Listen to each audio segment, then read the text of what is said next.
Hello students, class ninth अपना chapter चल रहा था। कौन सा? Fourth chapter. हम अपने क्या कर रहे थे? डिस्कशन कर रहे थे। किसके बारे में?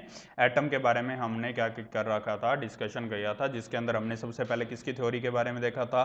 डाल्टन की थ्योरी देखी थी। उसके बाद में हमने किसकी थ्योरी के बारे में रीड किया था? थॉमसन की थ्योरी के बारे में हमने क्या किया था? रीड किया था। ओके स्टूडेंट्स, ठीक है। अब अपने किसके बारे में डिस्कशन करते हैं? एटम के बारे में, यानी कि एटम को लेकर और भी ज़्यादा रिसर्चेस की गई। और अब किसने मॉडल रिप्रेजेंट किया? रदरफोर्ड ने अपना मॉडल ऑफ एटम, यानी कि एटम का एक मॉडल रदरफोर्ड ने रिप्रेजेंट किया। अब क्या था यार रदरफोर्ड का मॉडल? तो देखो, Ernest Rutherford was interesting in know the how the electrons are arranged within the atom. देखो थॉमसन ने ये मॉडल बनाया था, तो थॉमसन ने ये उसको क्लियर नहीं किया था। उसने बोला था कि इलेक्ट्रॉन्स इसके बीच बीच में प्रेजेंट होंगे, कहाँ होगा तो ये फिक्स नहीं होगा, ये इसने नहीं बताया था। लेकिन रदरफोर्ड ने क्या किया? एक एक्सपेरिमेंट किया, गोल्ड फॉइल एक्सपेरिमेंट किया। क्या था उसका एक्सपेरिमेंट? चलो अपने देखते हैं, देखना। उसने क्या लिया? एक बॉक्स लिया इस टाइप के अंदर। बॉक्स के अंदर में से किसका एटम रखा? हीलियम का एटम। किसका एटम रखा गया था? हीलियम का। और उसमें से कौन सी रेडिएशन से निकल रही थी? अल्फा रेडिएशन से निकल रही थी, ठीक है। और उसने क्या किया? एक साइड में एक लेयर का, यानी कि इस टाइप की एक सरफेस क्रिएट की। यहाँ पर बीच में गोल्ड फॉइल रखी। गोल्ड फॉइल क्या होती है स्टूडेंट्स? ध्यान में देना, यानी कि जैसे अपने देखते हैं ना फूड वगैरह को अपने कवर अप करने के लिए अपने एल्यूमिनियम की फॉइल का यूज करते हैं, तो उसी टाइप के अंदर एक फॉइल थी। किसकी? गोल्ड की फॉइल थी। तो गोल्ड काफी ज्यादा क्या होता है? थिन होता है, ठीक है। यानी कि मतलब उसको काफी ज्यादा थिन बनाया जा सकता है। मोस्ट डक्टाइल मेटल होता है।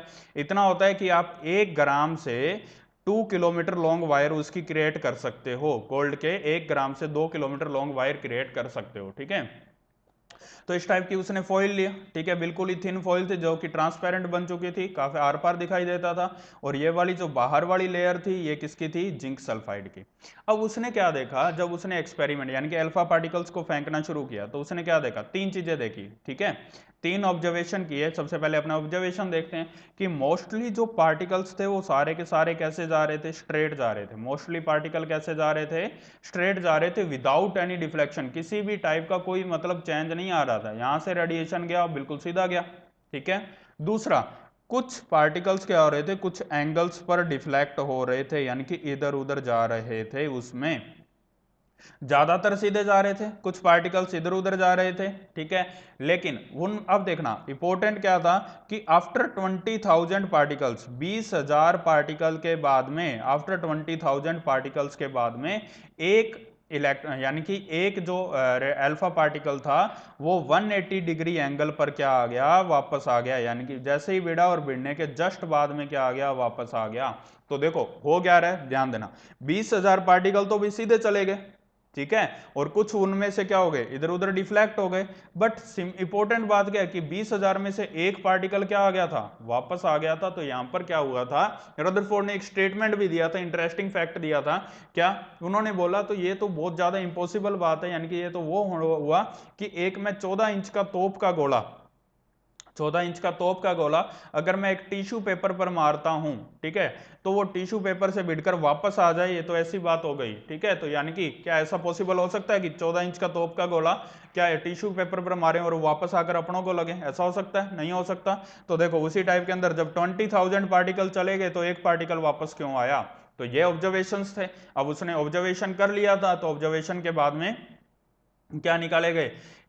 एनालिसिस किया गया और उसके आंसर निकाले गए कि ज्यादातर स्ट्रेट क्यों जा रहे हैं, कुछ एंगल पर डिफ्लेक्ट क्यों हो रहे हैं, और थर्ड क्या था कि कुछ अगर एंगल पर डिफ्लेक्ट हो रहे हैं, ठीक है, तो वो क्यों हो रहे हैं, और तीसरा क्या, एक पार्टिकल ही वापस क्यों आ रहा है? सारे के सारे 20,000 पार्टिकल वापस क्यों नहीं आए? तो क्या रीजन था? Let's start. ओके स्टूडेंट, तो देखो क्या कि हुआ क्या कि अब रदरफोर्ड ने देखो 3 एनालिसिस किया। 3 एनालिसिस क्या क्या थे, यानी कि 3 ऑब्जर्वेशन क्या थे कि मोस्टली पार्टिकल कैसे जा रहे थे? स्ट्रेट जा रहे थे, ठीक है। कुछ एंगल्स पर क्या हो रहे थे? कुछ डिफ्लेक्ट हो रहे थे। थर्ड क्या था, यानी कि 180 डिग्री पर एक पार्टिकल क्या आ गया था? वापस आ गया था। अब इनके रीजन फाइंड करते हैं। देखो, but the alpha particle scattering. अब देखो तो alpha particle, most of the fast moving alpha particles pass straight through the gold foil, ठीक है। तो ये तो वही है जो ऑब्जर्वेशंस वगैरह जो लिए गए थे, ठीक है। तो देखो समझते हैं, यहां से समझते हैं। देखो ये एक एटम था, ठीक है, मान लो ये गोल्ड फॉइल का एक एटम था, तो जब पार्टिकल्स पास कराए गए तो वो ज्यादातर कैसे जा रहे थे, स्ट्रेट जा रहे थे। स्ट्रेट जाने का एक ही रीजन होगा कि उसका अंदर का हिस्सा कैसा है, सारा का सारा खाली है। ठीक है, तो इसी वजह से तो स्ट्रेट जा रहे हैं। अगर इसके बीच में कुछ होता तो क्या स्ट्रेट जाता, नहीं जाता। तो फर्स्ट का आंसर क्या था कि मोस्टली जो पार्टिकल स्ट्रेट जा रहे थे उनका रीजन क्या था, उसका रीजन यही था कि जो मोस्टली जो पार्टिकल्स थे यानी कि वो स्ट्रेट इसलिए जा रहे थे क्योंकि most of the part of the atom is going to be the empty। सारा का सारा पार्ट कैसा था, इम्पटी था। ठीक है, यानी कि most of the part of the atom is going to be the empty, यानी कि सारा का सारा जो हिस्सा था वो कैसा था, खाली था। एटम का सारा हिस्सा कैसा था, खाली था। इसी वजह से तो पार्टिकल कैसे जा रहे थे, स्ट्रेट जा रहे थे। देखो, most of the space inside the atom is empty because most of the alpha particles passed through the gold foil without getting deflected, किसी भी बिना डिफ्लेक्शन के स्ट्रेट जा रहे हैं।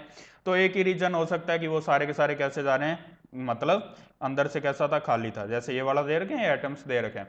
अब देखो, कुछ पार्टिकल्स कुछ एंगल पर डिफ्लेक्ट हो रहे थे, तो उसका डिफ्लेक्ट होने का रीजन क्या है, जरा इसको देखो। ये पार्टिकल स्ट्रेट आ रहा है और यहां बैठने के बाद में इधर गया, या फिर इसको देखो कि ये पार्टिकल आया और उसके, यानी कि जैसे ये एटम है तो एटम के अंदर ये बीच में कुछ प्रेजेंट होगा जिसकी वजह से उसके भिड़ने की वजह से काफी ज्यादा पार्टिकल्स क्या हो रहे थे, इधर उधर जा रहे थे।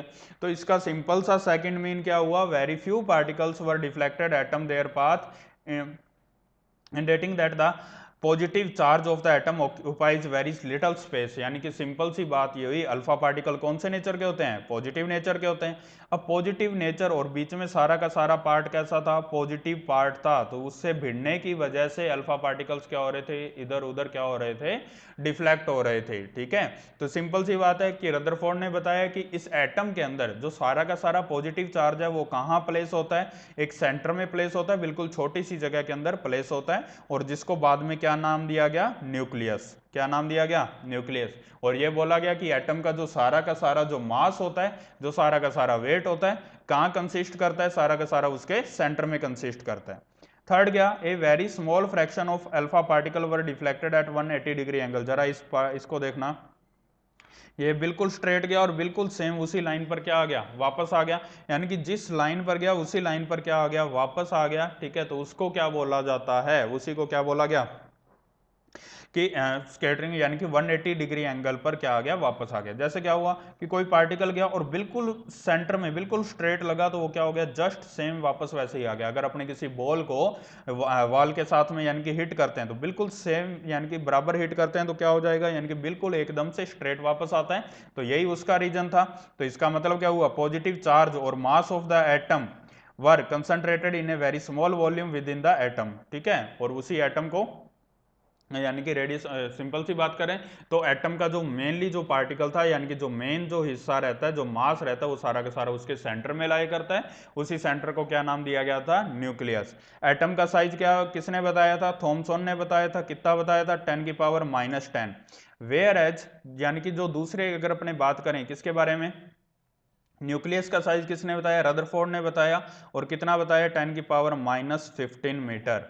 ओके स्टूडेंट्स, इतना समझ में आया आप सभी को। अब इसी बेसिस के ऊपर रदरफोर्ड ने क्या किया था, अपना एक क्या किया, मॉडल रिप्रेजेंट किया। जैसे थॉमसन ने मॉडल बनाया, अब थॉमसन की कुछ बातें गलत हो गई। क्या गलत हुई, उसने बोला था कि ज्यादातर जो हिस्सा रहता है एटम का वो किसका होता है, यानी कि पॉजिटिव चार्ज का हिस्सा होता है, और उसके बीच में नेगेटिव चार्जेस क्या होते हैं, present.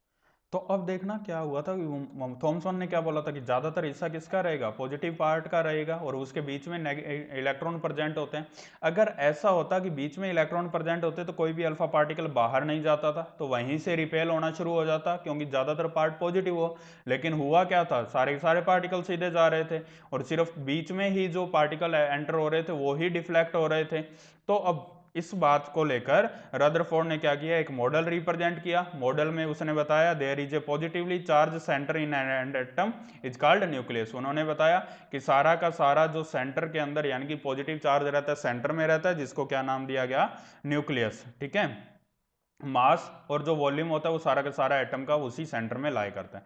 The electrons revolve around the nucleus in circular path. ठीक है, और जो इलेक्ट्रॉन्स हैं वो इसके चारों ओर क्या करते रहेंगे, घूमते रहेंगे। ठीक है, इसके चारों ओर क्या करेंगे, घूमेंगे। लेकिन थॉमसन ने क्या कहा था, इलेक्ट्रॉन्स इसके बीच बीच में प्रेजेंट होते हैं। लेकिन इन्होंने क्या कहा, एक सर्कुलर पाथ में घूमते रहते हैं। The size of the nucleus is very small as compare to the size of the atom. Atom के कंपेयर में न्यूक्लियस का साइज क्या होगा, काफी ज्यादा छोटा होता है, ठीक है। कितना साइज छोटा होता है, 10⁻⁻15 मीटर, ठीक है। कितना साइज बताया था, 10⁻⁻15 मीटर, ठीक है।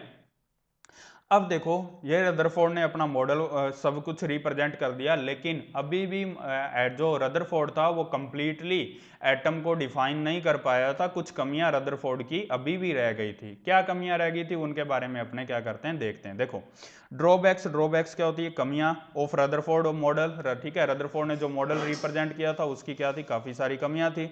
The revolution of electron in circular orbit is not expected to be stable. Electron तो बोल दिया गया कि इलेक्ट्रॉन क्या करता है, मूव करता है, लेकिन इलेक्ट्रॉन क्या था, यानी कि कोई फिक्स, यानी कि उसकी स्टेबिलिटी के बारे में नहीं बताया गया था।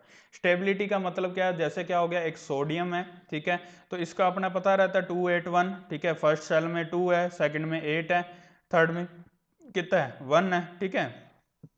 तो इन सब के बारे में यानी कि ये नहीं बता पाया था। Any particle in a circular orbit would undergo acceleration, during acceleration charge particles would radiate energy. अब देखो, ये एटम, ये बीच में न्यूक्लियस, अगर इलेक्ट्रॉन इसके चारों ओर घूम रहा है, अगर घूमता है, अगर कोई भी चीज अगर अपने रोटेट कराते हैं तो वो किस पर घूमती है, उसको एनर्जी चाहिए। अगर एक इलेक्ट्रॉन घूम रहा है तो उसको मतलब क्या चाहिए, एनर्जी चाहिए। और वो अगर कंटिन्यू घूम रहा है तो एक टाइम पर उसकी एनर्जी क्या होती रहेगी, खत्म होगी, ठीक है। तो कितना टाइम घूम सकता है, ज्यादा टाइम तो नहीं घूम पाएगा, ठीक है। तो एक टाइम पर उसकी एनर्जी क्या हो जाएगी, लॉस हो जाएगी, and finally fall into the nucleus, और किसके अंदर जाके गिर जाएगा, न्यूक्लियस में। बट अगर ऐसा होता, ठीक है, अगर ऐसा होता तो आज अपने जितने भी एलिमेंट्स रीड करते हैं, जैसे इसका एटॉमिक नंबर 11, इसमें 11 इलेक्ट्रॉन है, मैग्नीशियम में कितने इलेक्ट्रॉन, 12, तो क्या ये कंटिन्यू रह पाते, क्या नहीं रह पाते, ये तो एक एक करके क्या हो जाते, खत्म हो जाते, ठीक है। तो हाईली, तो स्टेबिलिटी के बारे में नहीं बता पाए, इलेक्ट्रॉनिक स्ट्रक्चर के बारे में नहीं बता पाए थे ये, ठीक है। और कोई भी एलिमेंट स्टेबल होता है या नहीं होता उसके बारे में ये अच्छे से हमें क्लियर नहीं कर पाए थे। ओके स्टूडेंट, आज हमने किसके बारे में देखा, रदरफोर्ड के बारे में देखा। ओके स्टूडेंट, नोट्स प्रिपेयर करोगे और सबमिट करोगे। Thank you and have a nice day.